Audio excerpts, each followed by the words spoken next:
Welcome to Preet's Smart Money Talk.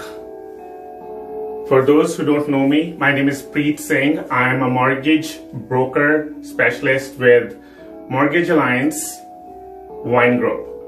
Today, I'm going to explain you the reasons why, when and why actually, the banks collect and pay the property taxes along with your monthly or bi-weekly payment and pay it directly to the city. Why do they control those property taxes? Why they basically ask you that they have to collect the taxes, right? So these are the two reasons why, when and why we will discuss right now. So we will start with the when. The when reason is when your mortgage actually is directly linked to the down payment. When your down payment is actually between 5% to 19% window, then you already know the mortgage has to get an insurance, which we normally call it CMHC insurance, mortgage CMHC insurance, right? That company basically becomes an insured mortgage at that time. Those companies have more say in that process. The insurance companies, CMHC, Genworth, Canada Guarantee, right? So at that time, the property taxes are basically an important topic for them. Along with the property taxes, the CRA taxes, condo fees are very important topic for them.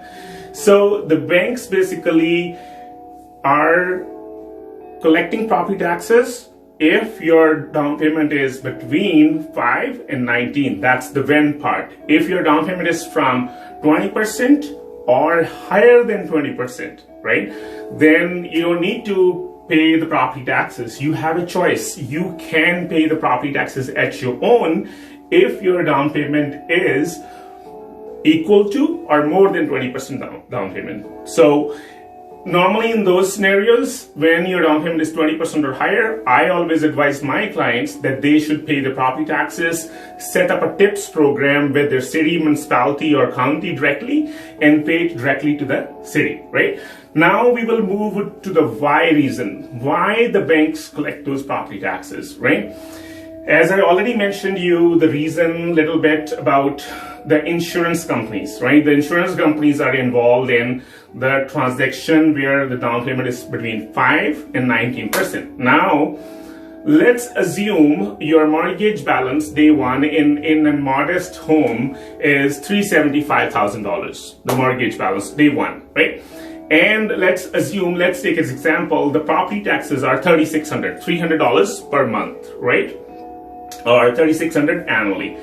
So when you take possession, the day you take possession, within 10, 15, 30 days, you will get a letter from your lawyer's office. It's called as a lawyer's package or the last letter from your lawyer's office, which explains you everything, how much the statement of account, where the money went, who took the money, all those stuff. Taxes is also written in there, right? The taxes for the current year. It also has one other document, and that document is basically the certificate of title, pink sheet. Normally legal length paper, it's a pink sheet. That's a distinction. That's how you can differentiate from the other documents. That's a certificate of title.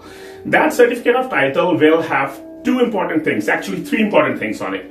Your name, the owner's name, then the legal description of the property, the land where the property is located, and the third thing is who are the basically where people or companies or let's say entities interested in that land. Those could be your homeowner association, condo association, utility right of way, which is city, and the last thing that is most important is the bank, the mortgage, right? So in this scenario, the mortgage on the title, land title, sits at the number one position in a normal scenario, which means if anything goes wrong, if the client is defaulting, the bank is the first person who would be paid in full from the sale proceeds of the house when the property is sold. Let's say a client defaults on the mortgage and the property goes into foreclosure, you're not paying for the payments, then what happens is the bank is the first person who would be paid from the sale proceeds when the sale happens, right? But if, let's assume you are also, your down payment was in the 5 to 19% down payment window, and let's assume you are also not paying those $3,600 taxes that I discussed earlier. So now the property taxes will push the mortgage at the second position. Property taxes will come at the first position, mortgage will be sitting over here, second position. And this is what the banks and the insurance companies don't like. They don't like your $3,600 property tax replacing them and pushing them down where the mortgage is gigantic mortgage, $375,000 mortgage, right? That mortgage is down in the second position, second priority, than the first position, which is the taxes now. And this is the reason why the banks don't want to be pushed down, their mortgage to be pushed down in the priority on the land titles, on the registry document or certificate of title, right? In the government of Alberta land title registry office, right? This is the reason why the $3,600 in this example is more important for the bank to collect it upfront. They take the money, they pool the money in a tax account, and then when the bill comes in the month of May, June, they pay it directly to the city.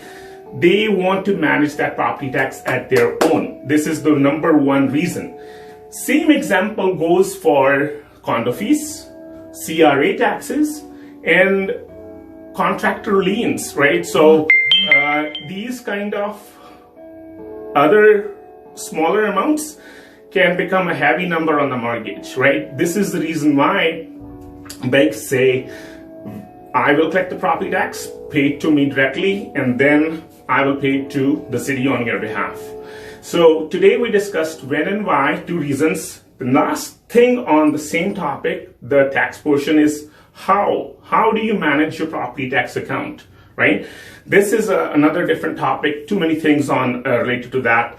I promise you we will discuss about that soon in the next weekend video. We will definitely talk about that. I will give you some strategies, I will give you some points, which things you have to manage or which things you have to look for when your property tax is managed by the bank, right? For today, that's it for now. If you have any other questions regarding mortgages, homeowners line of credit, HELOC, some people call it HELOC, personal loans, any other financing stuff, any other credit related stuff, if your credit is bruised, it's not good, call me. I have, since July 2006, I have been doing the same thing in Edmonton only, right? Finances. And before that, even overseas, I was doing the same thing. So my experience will save you time and money. I promise you will not be disappointed. The only thing that you need to remember when we're talking about financing is Preet's Smart Money Talk.